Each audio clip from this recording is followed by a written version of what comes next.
And Bill said, he's worked with Helen for years and, he respects her. He thinks that when she was there, she was the director back in the 90s. 20 years ago. And that she had a lot of autonomy and influence and power, and pretty much could maybe do things and assume the board was going to support it, make decisions. And he thinks now maybe the board is exercising its authority and sort of sending a message that, you can't just make these commitments without. Well, that leads to have a kind of two-pronged question. One, does anybody know what the strategic plan is? Because if we know that, then we know what it is that is a higher priority than having a jazz archive, which they already have parts of already. Right. So physical space-wise, there was a reason why we picked it. The second thing is, and this is just my own ignorance, what was the state of affairs at the Clef Club before this board became operational and took control of things? Because if there was a crisis prior to them coming on board, they may be responding to things through the lens of that crisis and the fact that they were brought in to fix what might have been a really difficult problem, either resource-wise or resource and space-wise. But we need to know the backstory. Well, because of I have not written the newsletter in nearly, I think our last issue was sometime in 2016, so it's been nearly 3 years. And I'm bad with names, but isn't it Arlene Edmonds?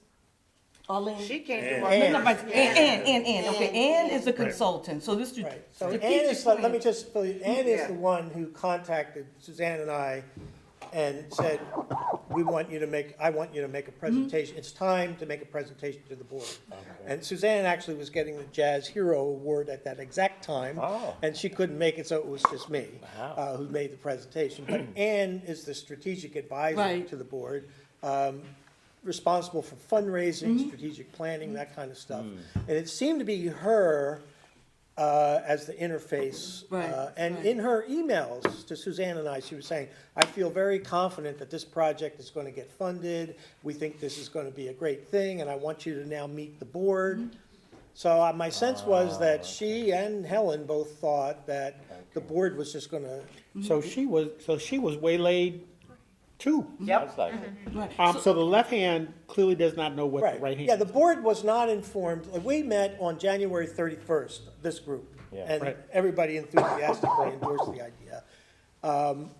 I just assumed that the board was going to learn about it and give their approval, and If apparently, he had known about it all Well, along. one Yeah. thing you gotta keep in mind, They had when over we 2 started months. this and we were having Three. discussions with the Clef Club, 3. Don Gardner and Lovett, yeah, Right. had, that what could have happened, Don Gardner was on board, boom. Yeah. So was Lovett, and for all we know, I don't know if this is true, Don had cleared it with the board, or Don didn't care if the board, he was gonna go through with it, because he wanted it to be there.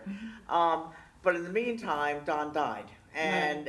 no, I have to correct you there. The decision for the Clef Club to be the home of the archives was not made. But I'm telling you right now, Don was thinking of that, Yeah. you know, just like Helen was. It seems like it's a natural place for it to be, Right. you know? So, But Helen, was there in the 90s when the building was Right. built, and she's the one who said it was always envisioned as having. Right, an but just to archive. finish, with the strategic plan, there's nothing magical about it. Ann has been the fundraising development consultant for a number of years now, and so their strategic plan doesn't look like looks a lot like everyone's, grab whatever they can. But so what Ann should have done is how, rather than present it as a done deal, to present it that this is under consideration. Because they would have gone, because they don't like to be told what to do. They want to feel that they're the decision But maker. at the So time that's of what she that, did not.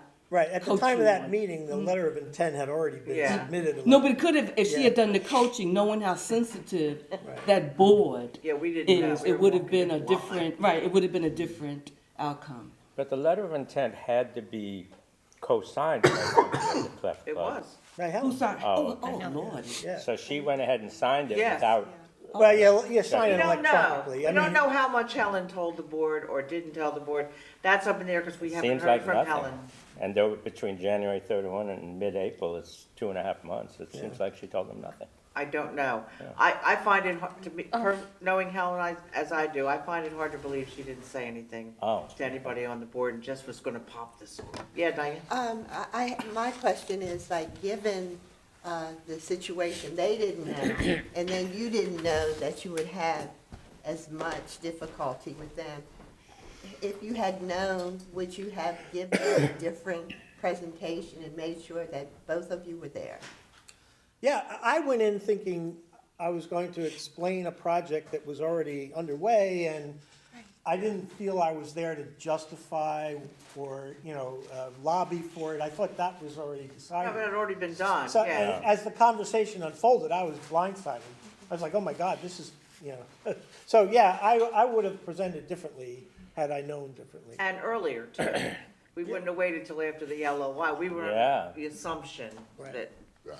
yeah.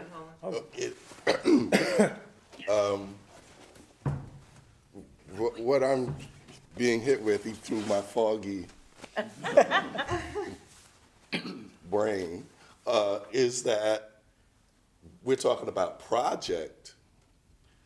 Pew funded the project.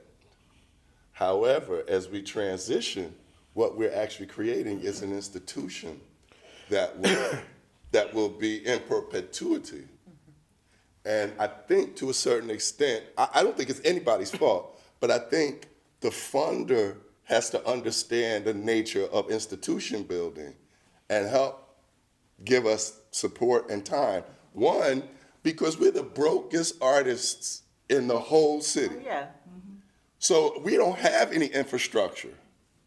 So to ask somebody to take on that, to create infrastructure when they barely are getting it together, we're asking a lot for a board that's under siege. So it's sort of the difference between a speedboat and the Titanic. It's the board is gonna always function in that slow ass Titanic kind of way. That's how board of directors are, no matter what institution, the Philadelphia Museum of Art, whatever. So what we really need is more time.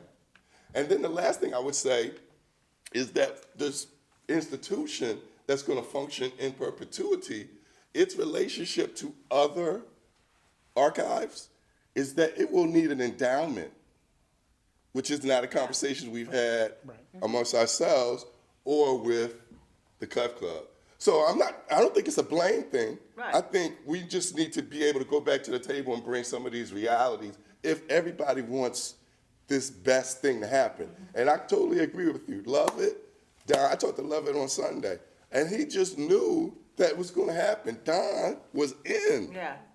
So whatever we had to do, he was wanted to make it happen because all of us around this table or this space want this to happen for our community, all of us. And if Pew wants it to happen for our community too, They do. then we'll be able to make it, we'll have the conversations we need to be able to make it happen.